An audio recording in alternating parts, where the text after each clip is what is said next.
രക്ഷപ്പെട്ടാ മതി എന്ന് വിചാരിക്കുന്ന സാർത്ഥത വെടിയുണ്ട്. ക്രിസ്ത്യാനി ഓണര് മാമോദീസ വഴി നിനക്ക് അധികാരമുണ്ട്, ഇനി പോയി എന്റെ അച്ഛാ ഞങ്ങളൊന്ന് സുവിശേഷം പറഞ്ഞോട്ടെ എന്ന് ചോദിച്ചിട്ട് നടക്കണോ? നിനക്ക് അധികാരം ദൈവം തന്നിട്ടില്ലേ?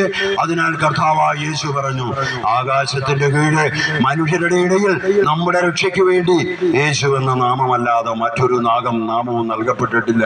ഏതൊരു കഠിന പാപിക്കൻ രക്ഷയുണ്ട്.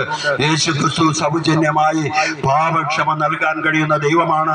നമ്മുടെ പാപങ്ങളെല്ലാം സ്വന്തം ശരീരത്തിൽ വഹിച്ചുകൊണ്ടാണ് അവൻ കുരിശിലേറിയത് നമുക്ക് വേണ്ടി. അതിനാൽ ഏതൊരു പാപിക്കും രക്ഷയുണ്ട്. എന്റെ ദൈവമേ എനിക്ക് തെറ്റുപറ്റി എന്ന് ഏറ്റുപറയുന്ന ഏതൊരു മുസ്തഫയ്ക്കും, ഏതൊരു മുഹമ്മദിനും രക്ഷയുണ്ട്, ഏതൊരു സുലോചനയ്ക്കും രക്ഷയുണ്ട്.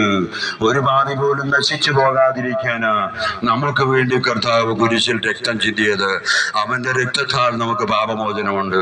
പ്രിയമുള്ളവരെ, ഞാൻ എൻ്റെ വാക്കിവിടെ നിർത്തുമ്പോൾ, ദൈവമേ അങ്ങയുടെ വചനം പ്രഘോഷിക്കാൻ എനിക്ക് എന്ത് യോഗ്യതയാണുള്ളത്?